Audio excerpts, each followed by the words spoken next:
हे मधुसूदन, तुम कहते हो कि मनुष्य अपनी अंतिम सांस तक भी माया मोह में पड़ा रहता है,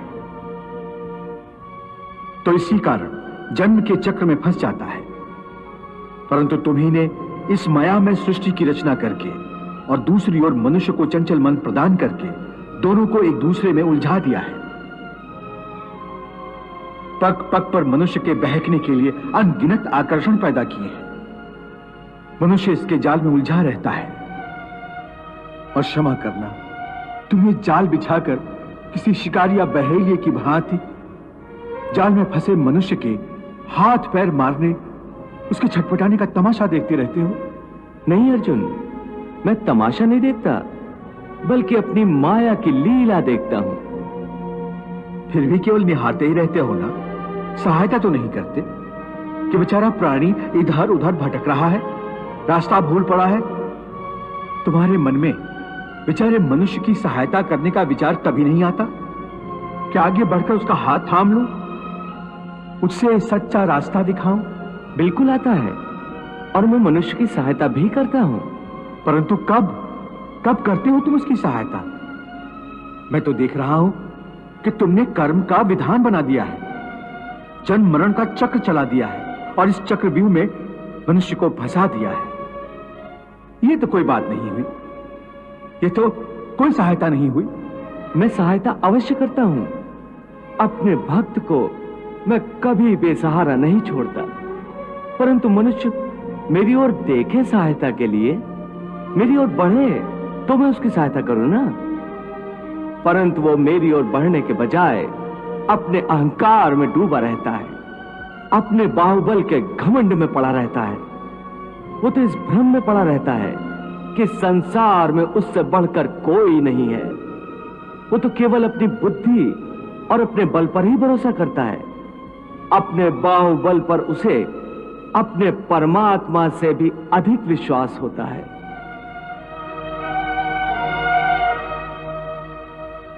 अपने रास्ते से भटके हुए मनुष्य की सहायता के लिए आखिर तुम उससे क्या चाहते हो?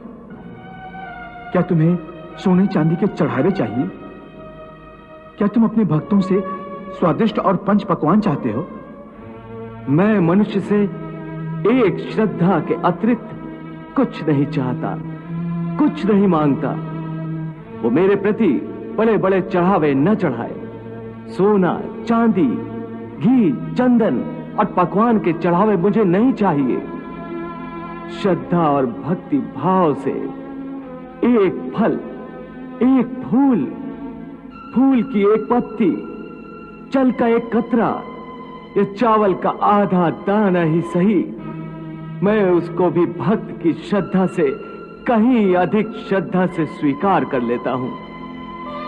पत्रम पुष्पम फलम तोयम यो मे भक्त्या प्रयच्छति तद अहम भक्ति उपहृतम अश्नामि प्रयतात्मनः। अरे, इतना भी ना हो सके तो श्रद्धा या भक्ति का एक आंसू ही सही, मैं उसे भी कबूल कर लेता हूं। श्रद्धा में डूबे उस एक आंसू में मेरा सारा अस्तित्व सराबोर हो जाता है। भक्ति अथवा पश्चाताप का ये आंसू चाहे लाखों पाप करने के बाद अंतिम क्षण में क्यों न बहाया गया हो, मैं उस अनुपम भेंट को भी स्वीकार कर लेता हूं और मनुष्य के सारे पापों को उस आंसू से धोकर उसे नवजात शिशु की तरह निष्पाप कर देता हूं, उसका कल्याण करता हूं, उसे मुक्ति देता हूं। केवल एक फल, फूल या पत्ते को अर्पण करने पर ही मुक्ति दे देते हो? फिर कर्म विकर्म, पाप पुण्य, धर्म विधान सब यूं ही रह जाते हैं। ये धर्म, ये विधान और उसके सारे सिद्धांत तो चंद्रमा और अनगिनत तारों की भांति होते हैं, जो अधर्म और अज्ञान के अंधकार में झिलमिलाते रहते हैं। परंतु जब भक्ति का सूर्य उदय होता है तो ये सब के सब छुप जाते हैं। अर्थात भक्ति का स्थान इतना ऊंचा है कि धर्म भी उसके सामने तुच्छ हो जाता है। हां, परंतु आसक्ति से रहित भक्ति, जिसके लिए किसी पंडित प्रवचन, किसी पूजा सामग्री की कोई आवश्यकता नहीं। हां, केवल एक शर्त है। वो शर्त क्या है मधुसूदन? पूर्ण श्रद्धा और पूर्ण भक्ति से अपने आप को, अपने सारे कर्मों को मेरे प्रति समर्पित कर दो। बस मैं अपने ऐसे भक्त को सब कुछ भुलाकर उसे मुक्ति दे देता हूं। हे अर्जुन, भक्ति का स्थान इतना ऊंचा है कि अपने सच्चे भक्तों की मैं स्वयं भक्ति करता हूं। ये क्या कह रहे हो मधुसूदन? भला परमात्मा होकर तुम किसी भक्त की भक्ति कैसे कर सकते हो? यदि परमात्मा भी भक्त हो गया तो फिर दोनों में क्या अंतर रह जाएगा? यही अंतर तो मिटाना चाहता हूं मैं। भक्त और भगवान के बीच कोई सीमा रेखा नहीं खिंचती। भक्ति तो भगवान और भक्त के बीच एक पवित्र रिश्ता है।